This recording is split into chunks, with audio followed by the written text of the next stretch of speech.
रास्ते का भूत। भूत की कहानी। मैं दिल्ली के एक फैक्ट्री में साफ सफाई का काम करता हूँ।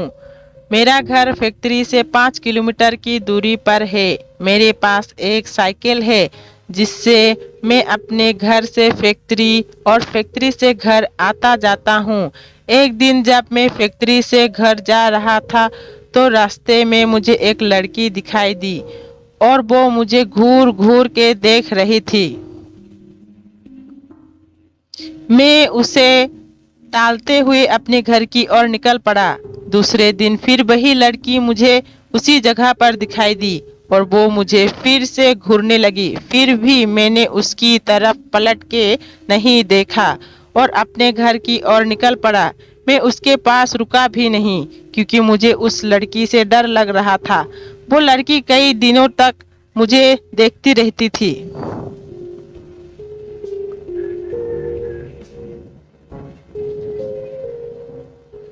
एक दिन वो लड़की वहां पर नहीं दिखाई दी तो मैं सोच में पड़ गया।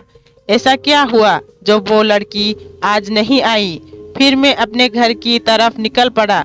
एक हफ्ते बाद मेरे घर पर एक चिट्ठी आई और मुझे पता चल गया था कि यह चिट्ठी उसकी ही है।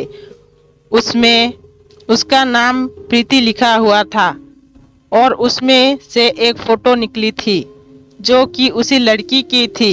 मैं चौंक गया कि उसे मेरा पता कैसे चला।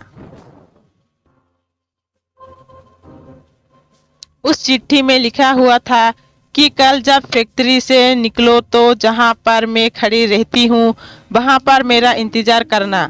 उसके दूसरे दिन मैं वहां पर पहुंच गया तो वो लड़की वहां पर नहीं खड़ी थी। मैंने काफ़ी इंतजार किया।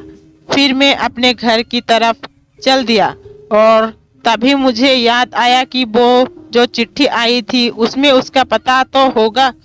फिर मैं उसका पता पढ़कर उसके पते के अनुसार मैं उसका घर मिलने के लिए गया।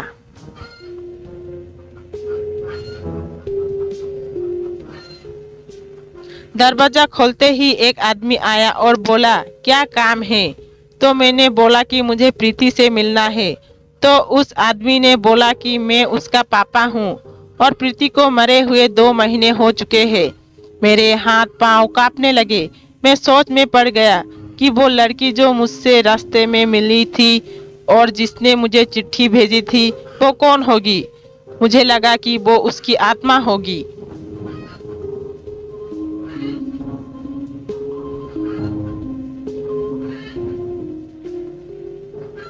तभी प्रीति के पापा ने मुझे दिखाया कि देख लो, उसकी तस्वीर पर माला पड़ा हुआ था।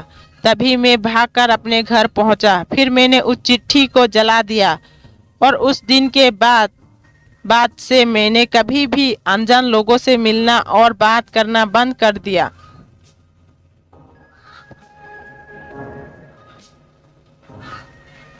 तो दोस्तों, उम्मीद है कहानी आपको पसंद आई। अगर पसंद आई तो चैनल पर like, comment, share and subscribe करना ना भूलें। Thank you.